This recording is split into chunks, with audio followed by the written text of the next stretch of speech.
Gouvernement despotique. Quelle sorte de gouvernement peut-on donner à des sociétés où la concussion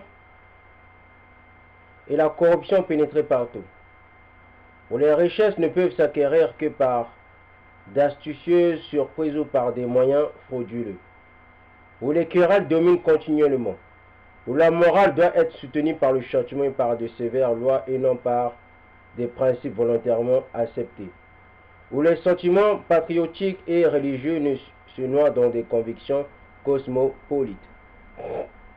Quelle autre forme de gouvernement peut-on donner à ces sociétés, si ce n'est la forme despotique que je vais vous décrire? Nous voulons organiser un gouvernement central et fort, de façon à obtenir pour nous-mêmes les pouvoirs sociaux. Par de nouvelles lois, nous réglerons la vie politique de nos sujets, comme s'ils étaient autant de rouages d'une machine. De telles lois restreindront graduellement la liberté, tous les privilèges accordés par les gentils. Notre règne se développera ainsi en un despotisme si puissant qui pourra à tout moment et en tout lieu écraser les gentils mécontents ou récalcitrants. On nous dira que la sorte de despotisme que je suggère ne s'accordera pas avec le progrès actuel de la civilisation. Mais je vais vous prouver le contraire. Une énième fois de plus, la politique n'est qu'un instrument des puissants de ce monde, des 13 grandes familles que j'ai déjà citées. Lee, Reynolds, Dupont, Rockefeller et tant d'autres. Les 13 grandes familles, ce sont les 13 plus grands sorciers du monde. Comment vous allez vous débarrasser de cette famille? Ces familles, vous ne connaissez même pas ces enfants. Vous ne connaissez pas leur famille. Vous ne connaissez pas où ils habitent. Qu'est-ce qu'ils font dans leur vie? À quel moment ils sortent de la maison? Et ainsi, et plusieurs éléments que vous ne mettez pas dans votre cahier de charge pour résoudre un problème aussi difficile que ça. Le pouvoir basé sur la ruine de la religion. Autant le peuple croyait au droit divin de ses souverains, il se soumettait paisiblement au despotisme de ses monarques. Mais, du jour où nous inspirâmes à la populace la notion de ses propres droits, elle regarda les rois comme de simples mortels. L'onction sacrée disparut à ses yeux. Et lorsque nous lui eûmes enlevé sa religion, le pouvoir fut jeté dans les rues comme propriété publique. Et nous nous en emparâmes de plus. Parmi nos talents administratifs, nous comptons également celui de régir les masses et les individus au moyen d'une phraséologie et de théories habilement construites, de règles de vie et de toutes sortes de stratagèmes. Toutes ces théories, auxquelles les gentils ne comprennent rien, sont fondées sur l'analyse et sur l'observation.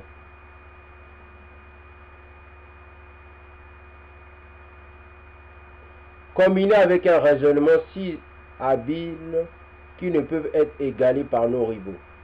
Pas plus que ceux-ci ne peuvent être entrés en compétition avec nous dans la construction de plans d'action politique et de solidarité.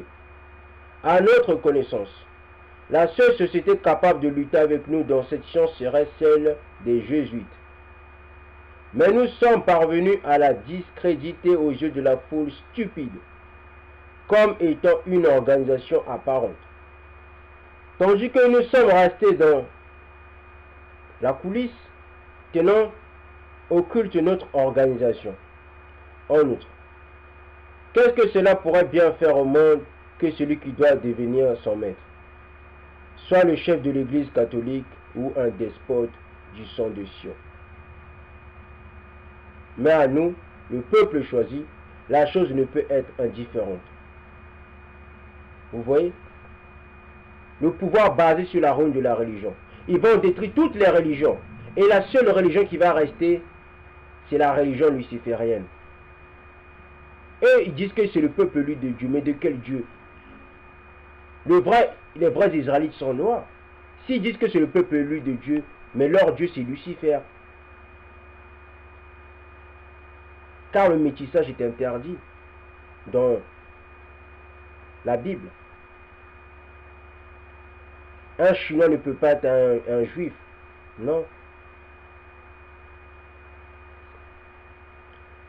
Désunion des peuples chrétiens. Pendant un certain temps, les gentils pourraient peut-être bien composer avec nous. Mais, sur ce point, nous ne courons aucun danger, étant sauvegardés par les profondes racines de leur haine mutuelle qui ne peuvent être extirpées. Ils nous confrontent. Il y a une confrontation entre nous les Noirs. Hein? Ils font en sorte que les Noirs se confondent. Il y a une haine perpétuelle. Et ils savent bien que le Noir est incapable de faire quoi que ce soit. Car ils sont désunis. Nous avons mis en désaccord les uns avec les autres tous les intérêts personnels et nationaux des gentils. Pendant près de 20 siècles. En y mêlant des préjugés de religion et de tribus. De tout cela.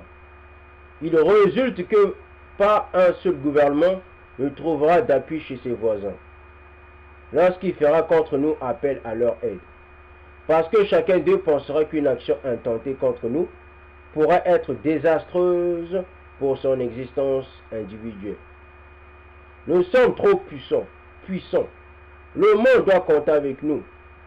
Les gouvernements ne peuvent même pas faire un traité de peu d'importance sans que nous y soyons secrètement impliqués. Les gens disent, mais les présidents africains, qu'est-ce qu'ils font? Les présidents africains qui délivrent l'Afrique. Mais regardez, ces juifs, eux, ils disent, aucun gouvernement ne peut pas faire un traité de peu d'importance sans que nous soyons impliqués. Ils sont impliqués dans tous les gouvernements, dans toutes les parties.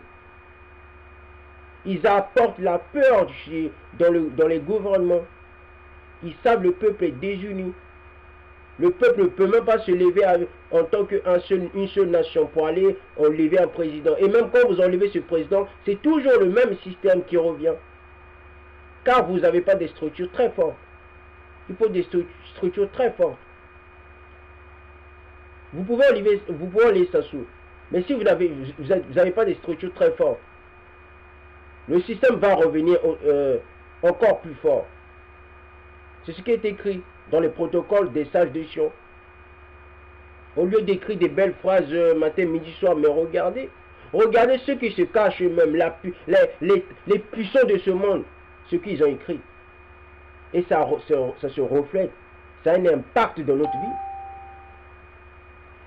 Ça a un impact. Nous sommes impactés dans notre vie de tout ce qui est écrit. Le génie du peuple élu. Et ce dit peuple élu. Quand le Bantou saura que c'est eux le peuple élu, il y aura au moins votre âme sera en harmonie avec votre futur, votre avenir. Il y aura un bouleversement mondial. Il y aura un changement de cap. Qu'elle soit minime ou grande, mais il y aura un changement de cap. Il y aura des nouveaux éléments qui vont bouleverser leur cap, petit à petit. Un coup c'est brûlé, un coup c'est mouillé, un coup c'est tombé dans l'eau, un coup c'est le vent qui l'a emporté. Nous lisons dans la loi des prophètes que nous avons été choisis pour gouverner la terre. Dieu nous donna le génie pour que nous puissions accomplir cette œuvre. S'il se trouvait un génie dans le camp ennemi, il pourrait cependant nous combattre. Mais un nouveau venu ne pourrait se mesurer à de vieux lutteurs de notre espèce. Et le combat serait entre nous d'une nature si désespérée que le monde n'a encore jamais vu de semblable. Il est déjà trop tard pour leur génie. Oui? Il dit c'est déjà trop tard. Il dit si vous venez vous confronter avec nous, nous sommes des vieux lutteurs. Mais vous n'êtes même pas des vieux lutteurs. Vous n'avez même pas encore commencé à être professionnel. On va vous débarrasser.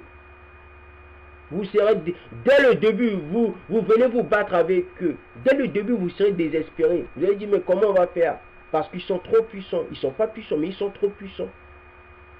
Ah oui, ils sont trop puissants. Ils ne sont pas tout puissants, mais ils sont trop puissants. Eux, ils sont unis.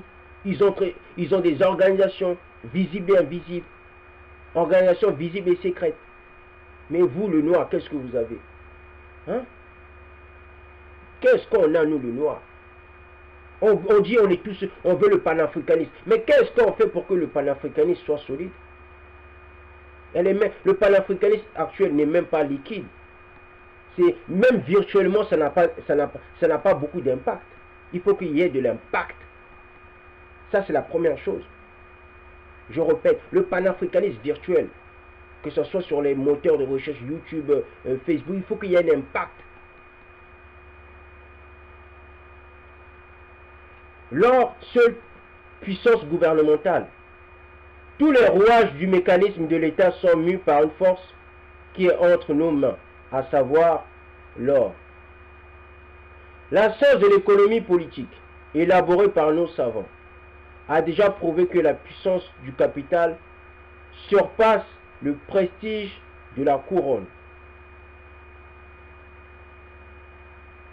Ils ont l'argent dans leurs mains. Vous voyez l'importance de sortir du franc CFA et l'importance d'être unis. Parce que eux, ils gouvernent l'argent, ils tiennent dans leurs mains l'argent, ils ont aussi des structures très fortes. Ils n'ont pas que l'argent, ils ont aussi des structures très fortes. On peut dire on va sortir du franc CFA, ils vont nous donner notre indépendance du franc CFA. Mais si on n'a pas des structures fortes, on sera toujours en servitude. Mais comment il faut faire? C'est l'unité. Je ne parle toutes les réponses, c'est faux. Si j'avais toutes les réponses, depuis longtemps on aurait su. Je n'ai pas toutes les réponses. On trouve les réponses quand nous sommes unis. Il n'y a que dans l'unité qu'on peut trouver pas toutes les solutions, mais qu'on peut trouver les solutions. Le monopole des affaires. Le capital. Pour avoir le champ libre, doit obtenir le monopole de l'industrie et du commerce. Ceci est en voie d'être réalisé dans toutes les parties du monde par une main invisible. C'est quoi la main invisible? Hein? C'est quoi la main invisible? Personne ne voit cette main. Tac, tac, tac, ça se fait. Un tel privilège donnera un pouvoir politique aux industriels qui, s'enrichissant de profits excessifs, opprimeront le peuple. Voilà. Ils dominent le monde, ils ont une main visible dans l'industrie et ils font en sorte d'opprimer, de rendre dépendant, d'esclavagiser le peuple. Voilà, ils le font. Hein? Ils le font. De nos jours, il est plus important de désarmer le peuple que de le mener à la guerre. Voilà. Le peuple, le peuple, tous les peuples, même le pire même, le peuple africain, ils sont incapables de faire la guerre. Ils le savent, c'est pas moi chrétien, ils le savent. Je ne suis pas là pour vous inciter à aller faire la guerre, mais non. Je vous dis seulement ce qui est écrit. Je vous explique seulement ce qui est écrit. C'est bien de lire, mais il faut aussi expliquer. Eux-mêmes, ils disent, le peuple est incapable d'aller faire la guerre. Mais pour les désarmer, c'est facile. C'est facile à les désarmer. Mais pour la guerre, c'est pas possible.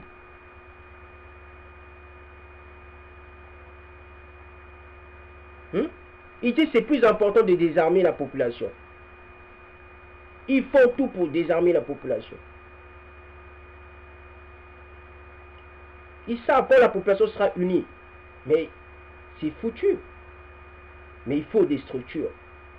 On ne peut pas dire, oui, ce que les présidents ne font pas pour nous la population va faire. Mais non, faut pas mentir comme ça. Aucune nation ne s'est libérée sans des structures, sans des organisations. C'est faux. Ça, c'est faux. Ça s'appelle de l'illusion. C'est du mensonge pur et net. Tu ne peux pas libérer un pays si tu n'as pas des structures, si tu n'as pas des organisations. C'est pas possible. C'est pas la population qui va libérer, non. Car quand la population va enlever ce président, mais ça sera toujours le même système, tu le veux ou pas. Car vous n'êtes pas structuré.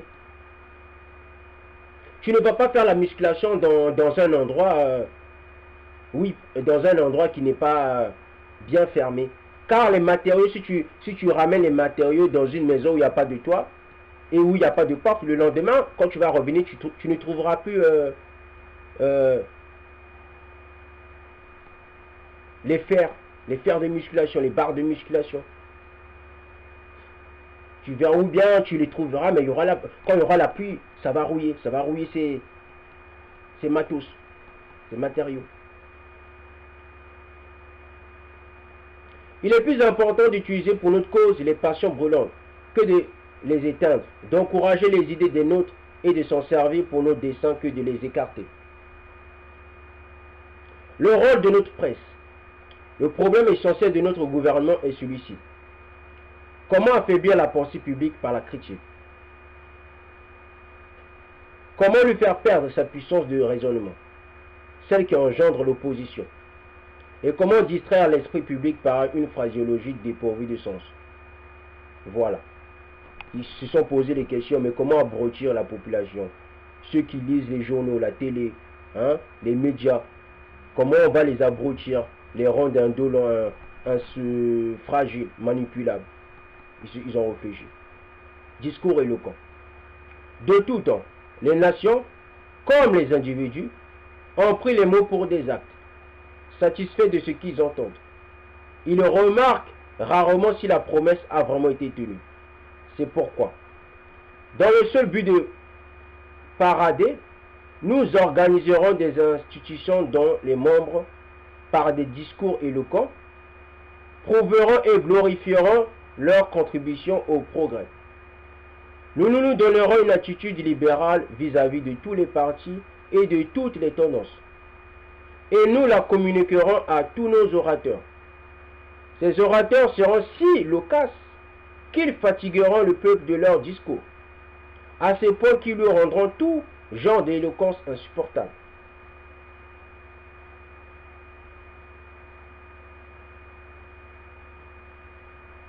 Ils ont compris, quand un président vient rapporter des discours, vient vous amadouer par des bels discours, vous écoutez ces discours, vous croyez c'est acquis.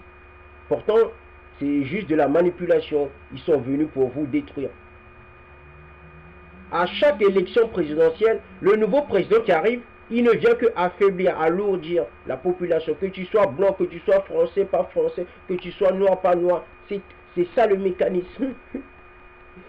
Chaque président vient détruire. Il vient apporter quelque chose, mais il vient aussi détruire autre chose. Et l'autre aussi revient pareil. Chacun son tour. Mais ils vous promettent des choses, mais quand ils viennent, ils alourdirent la chose. Ils font encore pire. Et corruption de l'opinion publique. Pour s'assurer l'opinion publique, il faut tout d'abord l'embrouiller complètement, lui faisant entendre de tous côtés, de toute manière, des opinions contradictoires. Jusqu'à ce que les gentils soient perdus dans leur labyrinthe. Ils comprendront alors que le meilleur parti à prendre est de n'avoir aucune opinion en matière politique. Matière qui n'a pas été comprise du public, mais qui doit être exclusivement réservée à ceux qui dirigent les affaires. Ceci est le premier secret. Le second secret nécessaire au succès de notre gouvernement consiste à multiplier à un tel degré les fautes, les habitudes, les passions et les lois conventionnelles du pays que personne ne soit plus capable de penser clairement dans ce chaos. Les hommes cesseront ainsi de se comprendre les uns les autres. Cette politique nous aidera également à s'aimer des dissensions parmi tous les partis, à dissoudre toutes les puissantes collectivités et à décourager toute initiative individuelle pour gérer notre projet. Vous voyez, plus nous sommes en train de lire la civilisation européenne, vous voyez, les partis politiques sont impuissants. Depuis que la politique existe en Afrique, ils sont impuissants de faire quoi que ce soit. Ils sont dans l'incapacité, je vous le dis. Les gens n'arrivent pas à... on aura le nouveau président. Oui, le nouveau président va venir faire quoi? Il va venir nous arranger le pays. Mais non. Mais pourquoi vous êtes des idiots comme ça? Comment Dieu a créé le noir? Comment Dieu a créé le noir? Un peuple qui a eu une grande civilisation, qui a eu des grandes civilisations est devenu idiot comme ça. Oh, on veut un nouveau président. Mais ça ne va rien changer. Il faut changer le système de fond en comble. C'est pas moi qui le dis. C'est eux-mêmes qui dirigent le monde, ils le disent carrément. Ils le disent sans cacher. Contre toute initiative personnelle, Il n'y a rien de plus dangereux que l'initiative personnelle. S'il y avait un cerveau par derrière, elle pourrait nous faire plus de mal que les millions d'individus que nous avons mis aux prises. Il nous faut diriger l'éducation des sociétés chrétiennes. De telle façon que chaque fois que l'initiative est requise pour une entreprise, elle s'avoue désespérément vaincue. La tension produite par la liberté d'action perd de sa force dès qu'elle se heurte à la liberté d'autrui. De là, les chocs moraux, les déceptions et les échecs.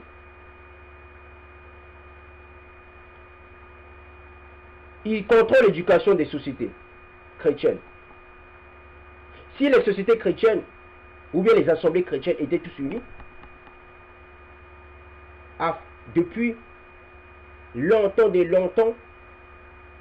il n'y aurait pas des chocs moraux, des déceptions, des échecs dans la vie. Une femme veut se marier, va à l'église, elle devient le mari du pasteur. Elle devient le 5e mari du pasteur.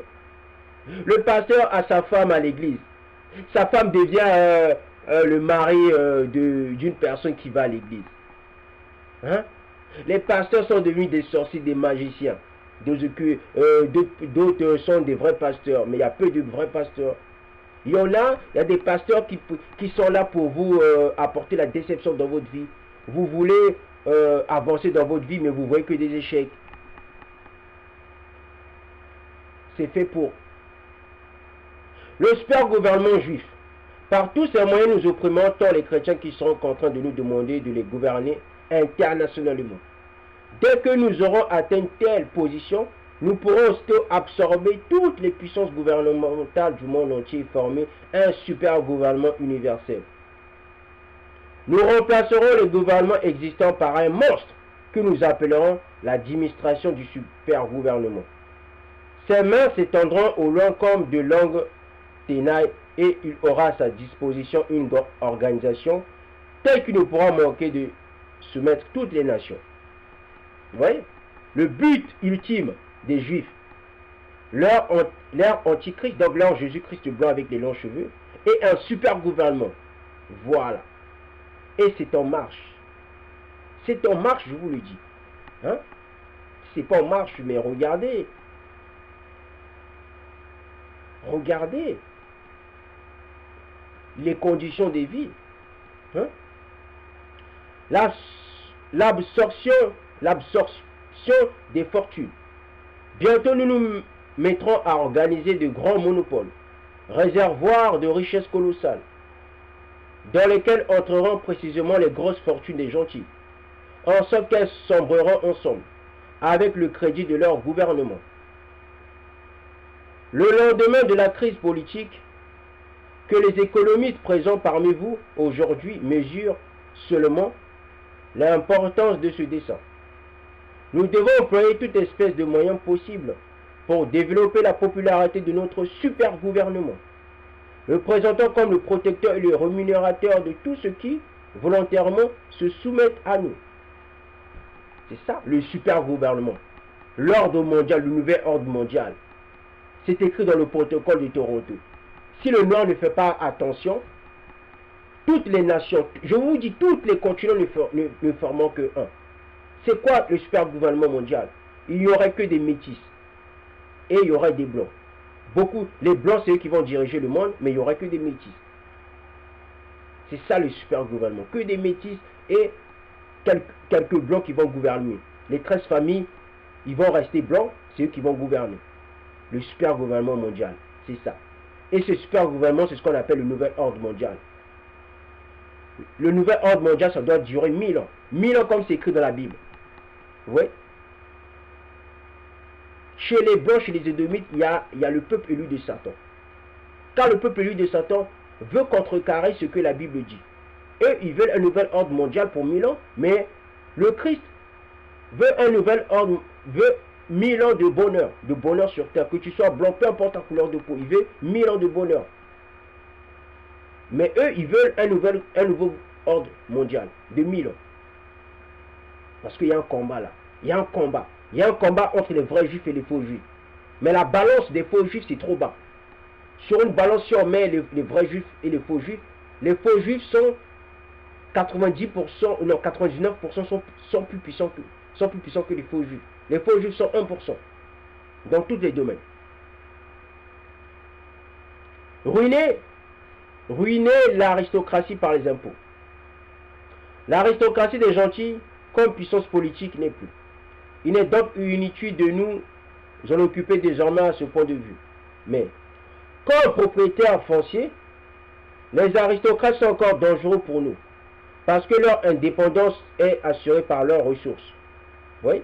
Quelqu'un qui est indépendant, c'est quelqu'un qui a des ressources. Tu ne peux pas dire, moi je suis libre au nom de Jésus, mais tu dépends du RSA, tu dépends de ton patron qui te paye le mois, hein, l'argent du mois. Hein? Tu dépends d'un État, mais tu n'es pas libre. Tu es libre dans ta tête, mais au fond, tu n'es pas libre. Ce que je dis, ce n'est pas pour vous rabaisser. Je ne suis pas plus intelligent que vous. Mais ce que vous dites souvent, ça laisse à désirer. Il nous est donc indispensable de dépouiller à tout prix l'aristocratie de ces terres. Pour arriver à ce but, la meilleure méthode est d'élever les impôts et les taxes. Cette méthode maintiendra les revenus des biens fonciers au minimum. Les aristocrates gentils qui, par les goûts dont ils ont hérité, sont incapables de se contenter de peu, seront bientôt ruinés. Toi qui veux acheter une maison, hein, tu vas acheter une maison. Tu vas acheter des maisons pour toi, pour tes enfants. L'avenir, ce que l'avenir réserve pour tes enfants, pour toi, c'est ahurissant. C'est rouge. Tu vas voir, tu auras des yeux rouges chaque jour. Tu vas te lever, tu vas avoir des yeux rouges. C'est comme si tu ne dormais pas. C'est comme si tu n'arrives pas à dormir. C'est comme si quand tu dormais, tu te réveilles, tu n'as pas dormi. Parce qu'ils vont s'attaquer à ceux qui ont des biens fonciers, à ceux qui ont des biens immobiliers. Il faut vous réveiller. Ah oui. Toi qui te dis, ben, je serai à l'abri parce que j'ai des biens. Bientôt, ils viendront vers toi. Ils viendront te réclamer de donner tout ce que tu as. Parce que nous sommes dans le temps où il faut se réveiller.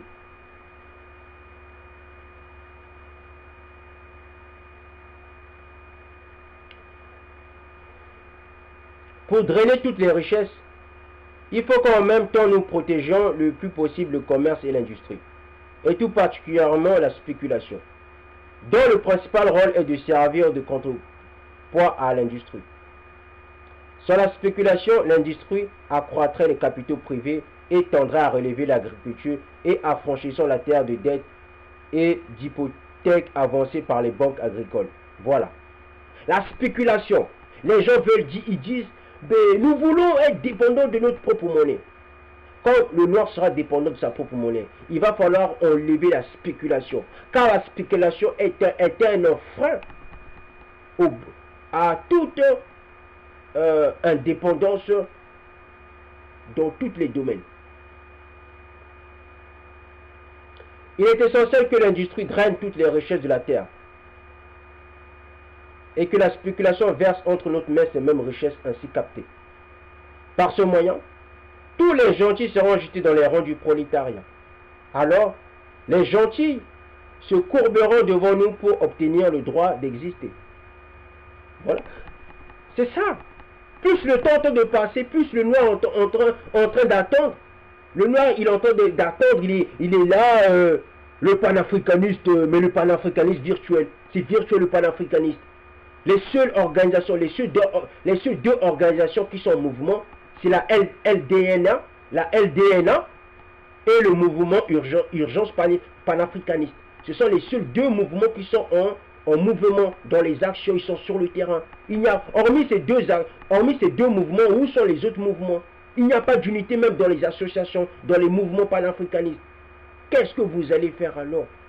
Même les mouvements spirituels. J'ai mes frères qui font les vidéos sur YouTube. Ils ne sont même pas unis. Il y en a, ils croient qu'ils connaissent tout. Je salue mon frère Dokira Atsab. Hein? Il y en a, ils croient qu'ils connaissent tout. Quand ils se trompent, tu sais bien que tu t'es trompé. Mais non, tu ne veux pas reconnaître tes torts. Moi, si un jour je fais des vidéos, je me suis trompé. Ah mais oui, moi je vais accepter mes torts. Hein. Je ne connais pas tout. Et j'ai pas envie de connaître tout. Pourquoi j'ai pas envie de connaître tout? Parce qu'il faut que les autres aussi partagent aussi leur expérience. J'ai besoin des expériences des autres. Mais oui. Quand je les entends parler, ils connaissent tout, ils sont trop parfaits. Deuxième né de la création, dixième né de la création. L'autre, on lui dit Israël se trouve pas au Moyen-Orient. Mais il dit Israël se trouve au Moyen-Orient. Pourquoi? Parce que les Lemba ont dit ça. Mais non. Si Israël se trouve au Moyen-Orient, pourquoi les Lemba disent qu'ils viennent du Yémen? Mais les Yémen, normalement, les Yémen, c'était où se trouvait la reine de Saba. Mais où sont les richesses de la reine de Saba au Yémen? Les Yéménites n'ont même pas de richesses.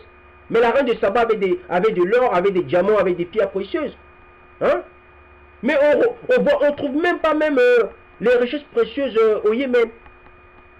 Tout simplement parce que la reine de Saba n'habitait pas au Yémen. La reine de Saba était en Afrique. À l'heure actuelle, il y a même une civilisation qui s'appelle la Nubie antique. Il y a une civilisation qui s'appelle Shinéar. Il y a Shinéar en Afrique. Hein? Il y a des preuves que Shinéar se trouve en Afrique. Les gens disent que oui, le frère Israël se trouve au Moyen-Orient. Mais comment se fait-il si Israël se trouve au Moyen-Orient? Le jardin d'Éden, il y avait 4 bras. Il y avait 4 bras. Un bras à gauche, le deuxième bras est à côté du gauche, le troisième bras est au milieu et le quatrième bras est de l'autre côté. Hein?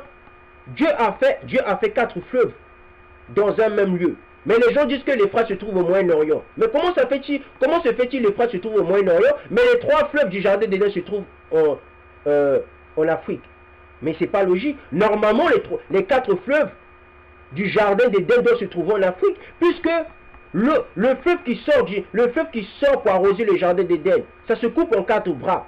On n'a pas dit que le fleuve qui sort du jardin d'Éden se coupe en 3 bras et l'autre bras se trouve de l'autre côté. Mais non, franchement, c'est pas parce que les faux juifs disent que Israël se trouve au Moyen-Orient, soit disant ce sont des preuves archéologiques, toi aussi tu vas gober, vous aussi vous allez gober.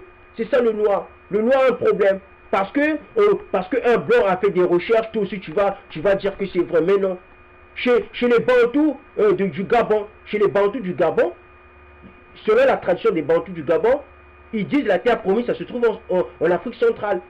La tradition des Téké, la tradition des Bantous du Cameroun, eux-mêmes ils disent que la terre promise, ça se trouve en Afrique centrale. Mais il y a des gens qui disent que la terre promise, ça se trouve au Moyen-Orient. Mais moi je ne comprends plus rien. Est-ce que les Gabonais disent la vérité? Est-ce que les Camerounais disent la vérité? Qui dit la vérité maintenant? Les autres disent en Afrique centrale selon leur tradition. Les Lemba disent autre chose. C'est ambigu. Encourager le luxe. Afin de ruiner l'industrie des gentils et d'activer la spéculation, nous encouragerons l'amour du luxe effréné que nous avons déjà développé. Le luxe. Les femmes partout, ils aiment le luxe. Oh, je veux acheter de l'or. Je veux acheter des bijoux en or. Je veux acheter des belles habits. Je veux faire de la sapologie au Congo-Brazza. Je veux faire de la sapologie à Paris, en Île-de-France. Parce que vous êtes dépendant de ce système. Vous êtes toujours esclave. Ne plus être esclave, ça ne veut pas dire que tu es chrétien. Ça, c'est du n'importe quoi. Tu es toujours esclave. C'est pas parce que tu vas à l'église que tu crois que tu n'es pas esclave. Ça, c'est ce que toi, tu penses. Vous êtes les seules personnes à penser comme ça. Mais les autres, ils souffrent. Les autres ne pensent pas comme vous parce qu'eux, ils souffrent. Toi, tu n'as pas encore bien souffert ou bien vous n'avez pas encore bien souffert. Quand vous avez bien souffert, vous allez comprendre, même en tant que chrétien, tu es toujours esclave. Voilà d'où vient l'amour des matières, l'amour de la sapologie. Hein? L'amour que nos femmes bantoues, nos femmes noires aiment vivre aux dépens de ce qui ne perçoivent pas. Ils veulent vivre plus de ce qui ne perçoivent pas comme salaire. Ça vient de ces gens, ils encouragent le luxe. Ils encouragent le luxe à nos sœurs de s'habiller plus cher. Pourtant, ils n'ont pas des habits. Ils vont se prostituer pour avoir des beaux habits, pour avoir des habits chers. C'est ça. Ils encouragent. Quand le noir va sortir de cet état de système, vous allez bien comprendre. Nous sommes toujours esclaves, tu le veuilles ou pas, chrétien ou pas chrétien, panafricain ou pas panafricain.